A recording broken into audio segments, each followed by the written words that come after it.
voudrais revenir sur la question de l'emploi, mais le mot emploi me convient pas trop finalement.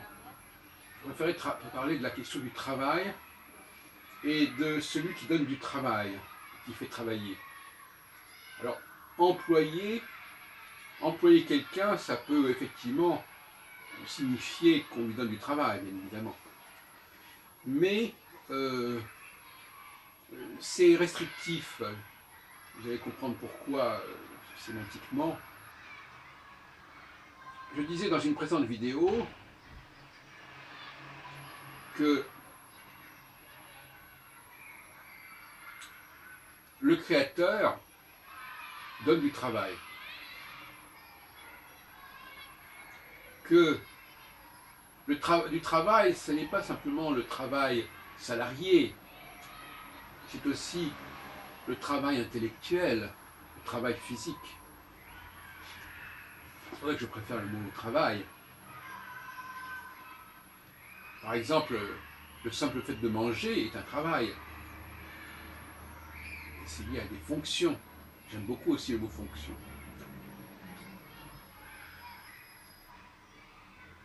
Et le grand problème, c'est quand on ne nous fait pas travailler, en fait, sous aucun plan, sur aucun plan. Et nous vivons, curieusement, dans un monde un peu dichotomique, où d'un côté, les gens ont un travail, un emploi, et de l'autre, en ce qui concerne les loisirs, et les loisirs au sens large, c'est-à-dire les concerts, mais ça peut être aussi le restaurant, le cinéma, la vie privée, si on peut dire. Et dans ce cas-là, finalement, les gens ne cherchent pas le travail.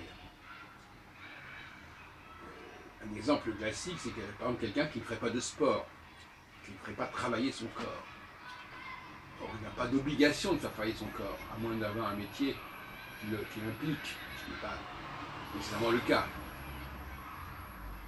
Donc, j'aime bien le mot travail parce qu'il a une valeur beaucoup plus générale. On dit aussi quelque chose me travaille. Car le mot travail, étymologiquement, renvoie à un instrument de torture en français. Je ne sais pas comment le mot labeur, qui est plus utilisé dans votre langue. On dit quelque chose est laborieux, alors qu'on n'a pas d'adjectif par rapport au travail. Et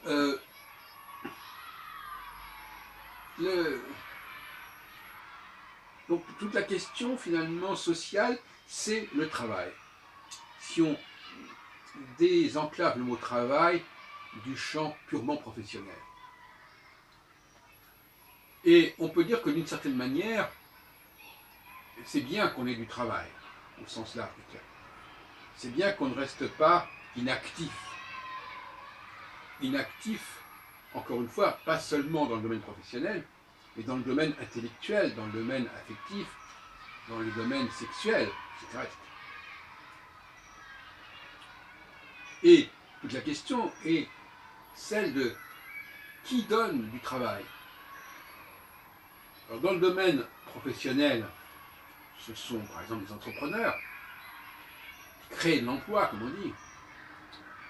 Mais dans le domaine des loisirs, de la culture, ce sont les artistes eux-mêmes, ce sont les créateurs, ce sont les restaurateurs, ce sont les compositeurs, à condition qu'on ne remplace pas leurs œuvres. Le mot œuvre vient du mot opéra, qui veut dire travail. Des opérationnels. Et je reviens toujours à ce débat sur la musique, sur le concert, enregistrer ma pensée.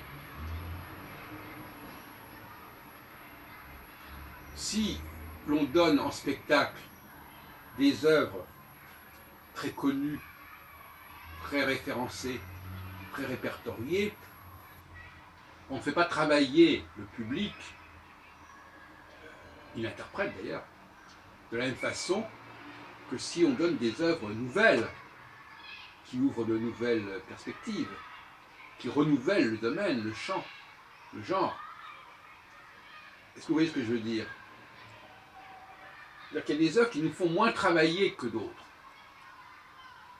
Qui font moins travailler notre psyché, notre intellect, notre cerveau que d'autres.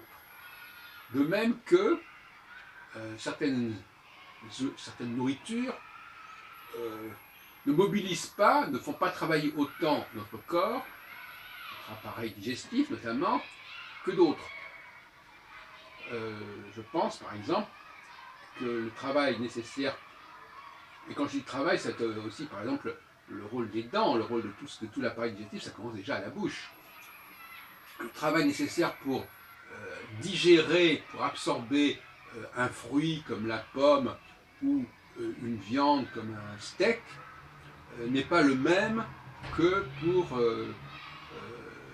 boire un jus de fruits ou manger un hamburger par exemple, et encore moins manger un biscuit quelconque, un croissant ou une viennoiserie. Donc, voyez-vous, donc la valeur travail est très importante. Il faut donner du travail. Il faut donner du travail, mais pas uniquement dans le domaine économique. Et c'est cela, à mon avis, qui va apparaître au XXIe siècle.